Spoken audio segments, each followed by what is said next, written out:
नमः शिवाय। शिवजी सदा सहाय। ओम नमः शिवाय। गुरुजी सदा सहाय। 20वां अध्याय शिव के गणों का असुरों से युद्ध करना। जलंधर शिव गरण का भयो भयानक युद्ध। कृत्या जन्म सुरम्य अति शंकर भय प्रयुद्ध।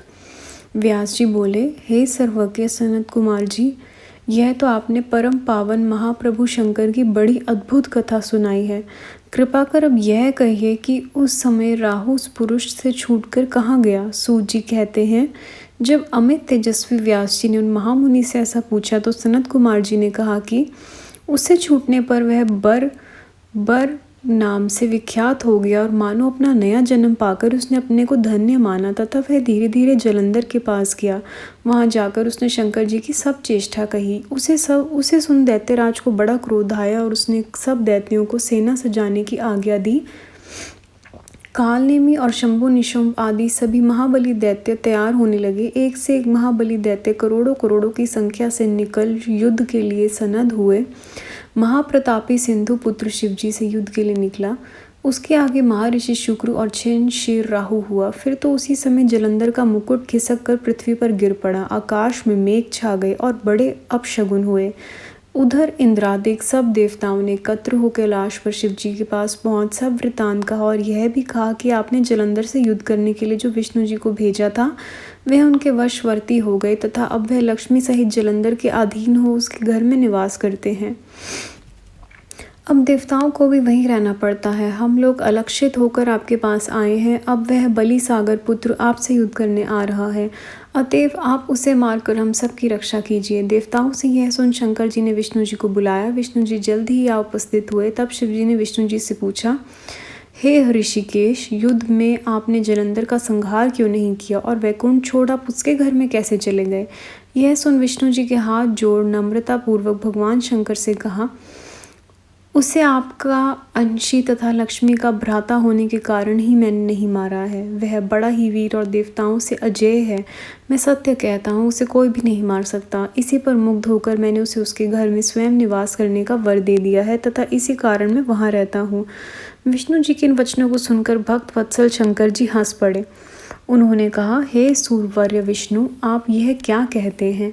मैं उस दैत्य जलंधर को अवश्य मारूंगा, इसमें कुछ भी संदेह नहीं है। अब आप सब देवताओं जलंधर को मेरे द्वारा मरा हुआ ही जानकर अपने स्थान को जाइए। जब भगवान शंकर ने ऐसा कहा तो सब देवता संदेह रहित तो अपने स्थान को गए।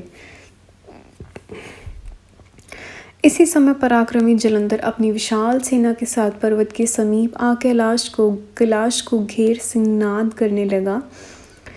दैत्यों के नाद और कोलाहल से शिवजी क्रुद्ध हो गए। उन्होंने अपने नंदी आदि गणों को उससे युद्ध करने की आज्ञा दे दी। कैलाश के पास भीषण युद्ध होने लगा। दैत्य अनेकों प्रकार अस्त्र शस्त्र बरसाने लगे। भेरी, मृदगण, शंख और वीरों तथा हाथी, घोड़ों और रथों के शब्दों से शब्दित हो पृथ्वी कांपने लगी। युद्ध में कटकर मरे हुए हाथी, घोड़े और पैदलों का पहाड़ लगा गया। रक्त मांस का कीचड़ उत्पन्न हो गया, जिससे युद्ध भूमि और ही अगम्य हो गई। दैत्यों के आचार्य शुक्र जी अपनी मूर्त संजीवनी विद्या से सब दैत्यों को जिलाने लगे। यह देख शिवजी के गण व्याकुल हो गए और जाकर शुक्राचार्य की यह सब बात कह सुनाई। उसे सुन भगवान रुद्र के क्रोध की सीमा न रही। वह अपने भयंकर रूप में दिशाओं को प्रज्वलित करने लगे। फिर तो उस समय उनके मुख से एक बड़ी भयंकर कृत्या उत्पन्न हुई, जिसकी दोनों जंघाएं ताल वृक्ष के समान थी। वह युद्ध भूमि में जा सब असुरों का चर्वण करने लग गई। तब युद्ध भूमि में इस प्रकार विचरते हुए वह भृगु जी के भी समीप पहुंची और उन्हें जल्दी ही अपनी योनि में गुप्त कर लिया।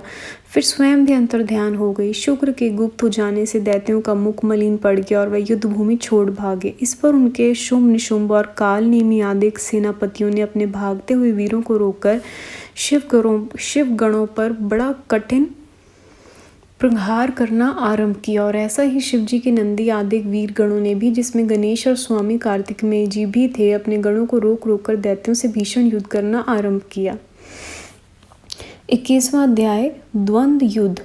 21वें अध्याय में देवासुर संग्राम, द्वंद्व युद्ध, एकैक का अद्भुत सबका काम। सनत कुमार जी कहते हैं, इस समय शिवजी के गण प्रबल थे और उन्होंने जलंधर के शुभ निशुंभ और महासुर काल नेमी आदि को पराजित कर लिया।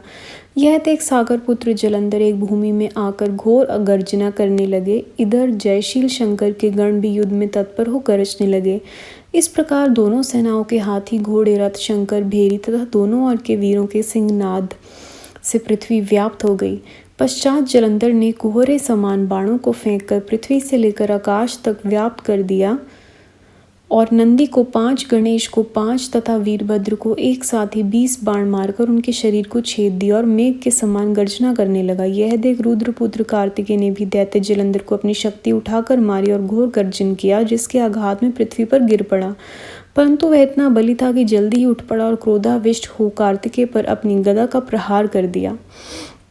ब्रह्मा वरदान की सफलता के लिए शंकर पुत्र कार्तिकेय पृथ्वी पर सो गए। गणेश जी और नंदी भी व्याकुल हो गए, प्रहार से पृथ्वी पर गिर गए।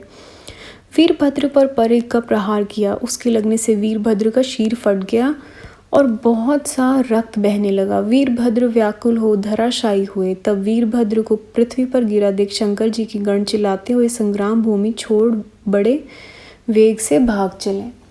संगत जी, अध्याय यहाँ समाप्त होता है। गुरु जी, संगत जी, कोई भी जाने अनजाने में तक पढ़ने में गलती हुई हो प्लीज़ माफ़ करिएगा। अगला अध्याय अगली वीडियो में। ओम नमः शिवाय। शिव जी सदा सहाय। ओम नमः शिवाय। गुरु जी सदा सहाय। Thank you Guru ji, thank you संगत जी।